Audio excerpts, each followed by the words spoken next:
निशा की शादी को लगभग 4 महीने बीत चुके थे, परंतु निशा अब तक अभिनव को न मन से और न ही तन से स्वीकार कर पाई थी। अभिनव ने भी इतने दिनों में न कभी पति होने का अधिकार जताया और न ही निशा को पाने की चेष्टा की। दोनों एक ही छत में ऐसे रहते जैसे रूम पार्टनर। निशा की परवरिश दिल्ली जैसे महानगर में खुले माहौल में हुई थी। वो चाहती थी कि उसकी शादी उस लड़के से हो जिससे वो प्यार करे। निशा शादी से पहले प्यार के बंधन में बंधना चाहती थी और फिर उसके बाद शादी के बंधन में, लेकिन ऐसा हो न सका। निशा जिसके संग प्यार के बंधन में बंधी और जिस पर उसने अपना सर्वस्व न्यौछावर किया, वो अनमोल उसका लाइफ पार्टनर न बन सका। लेकिन निशा को इस बात का गम न था। उसे इस बात की फिक्र थी कि अब न अनमोल के संग अपना संबंध बिंदास न रख पाएगी।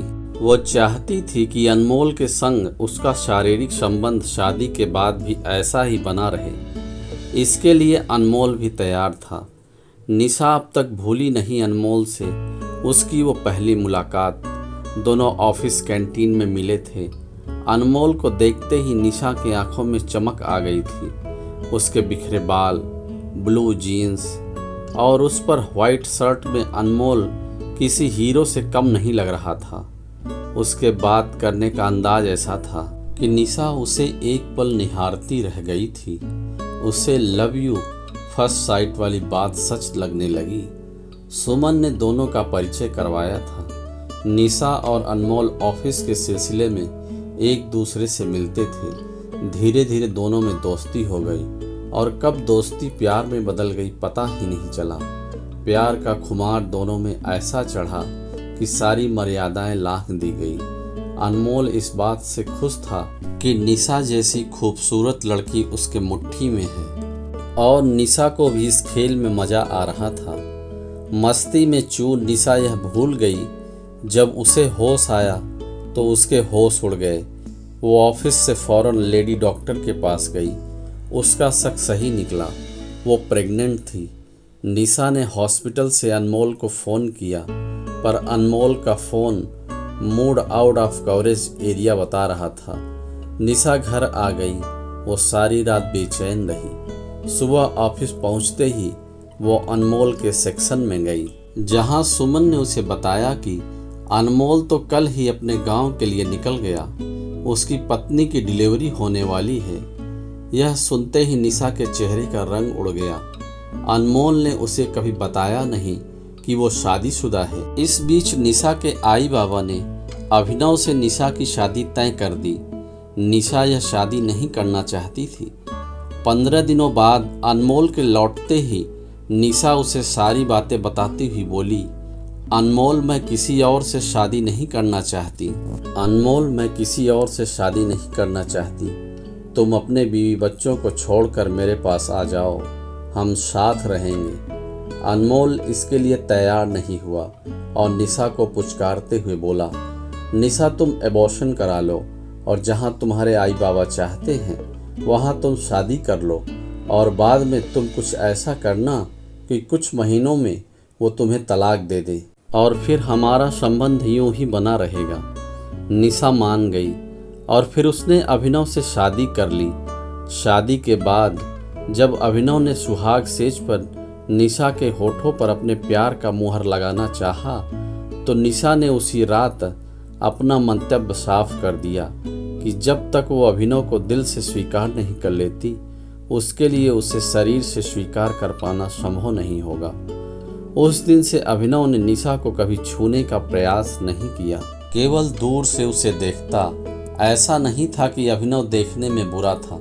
निशा जितनी खूबसूरत थी, शहर और ऑफिस दोनों के लिए नए होने की वजह से निशा अब तक ज़्यादा किसी से घुल मिल नहीं पाई थी। ऑफिस का काम और ऑफिस के लोगों को समझने में अभी उसे थोड़ा वक्त चाहिए था।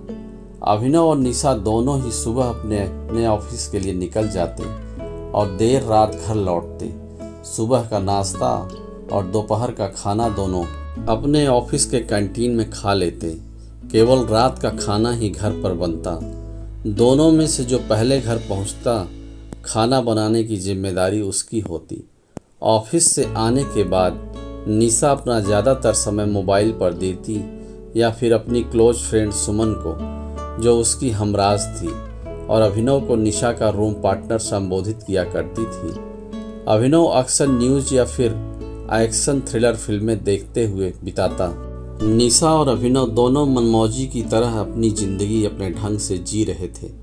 तभी अचानक एक दिन निशा का पैर बाथरूम में फिसल गया और उसके पैर में मोच आ गई। दर्द इतना था कि निशा के लिए हिलना डुलना मुश्किल हो गया। डॉक्टर ने निशा को पेनकिलर दिया और कुछ दवाइयाँ दी, साथ में पैर पर मालिश करने के लिए लोशन भी। साथ ही यह हिदायत भी दी कि वो 2-3 दिन घर पर ही आराम करे और ज़्यादा चलने फिरने से बचे। निशा को इस हाल में देख अभिनव ने निशा के साथ अपने ऑफिस से 1 हफ्ते की छुट्टी ले ली और पूरे दिन निशा की देखभाल करने लगा। उसकी हर ज़रूरतों का पूरा ध्यान रखता। निशा के मना करने के बावजूद दिन में 2 बार उसके पैरों की मालिश करता। अभिनव जब उसे छूता, निशा को अनमोल के संग बिताए अपने अंतरंग पलों की याद ताज़ा हो जाती और वो रोमांचित हो उठती। अभिनव भी तड़प उठता, लेकिन फिर संयम रखते हुए निशा से दूर हो जाता। अभिनव सारा दिन निशा को खुश रखने का प्रयास करता, उसे हंसाता, उसका दिल बहलाता। इस 4 दिनों में निशा ने यह महसूस किया कि अभिनव देखने में जितना सुंदर है, उससे कहीं ज़्यादा खूबसूरत उसका दिल है। वो अनमोल से ज़्यादा उसका ख्याल रखता है। अभिनव ने अपने सभी जरूरी काम स्थगित कर दिए थे और निशा से दूर हो जाता।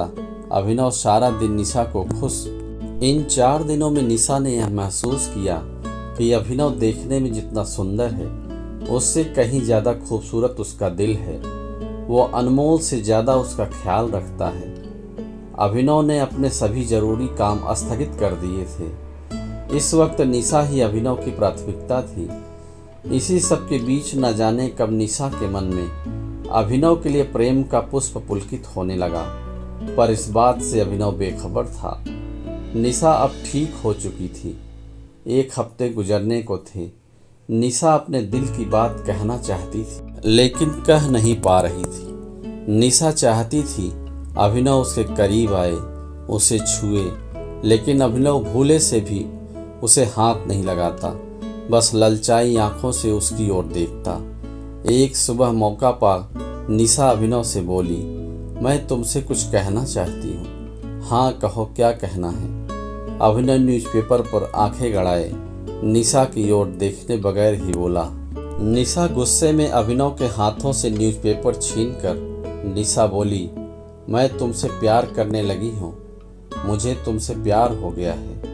यह सुनते ही अभिनव ने निशा को अपनी बाहों में भर लिया और बोला, तुम मुझसे अब प्यार करने लगी हो। मैं तुम्हें उस दिन से प्यार करता हूँ जिस दिन से तुम मेरी जिंदगी में आई हो, और तब से तुम्हें पाने के लिए बेताब हूँ। तभी अचानक निशा का मोबाइल बजा। फोन पर सुमन। हाल चाल पूछने के बाद सुमन ने व्यंग्यात्मक लहजे में कहा, and what about your room partner?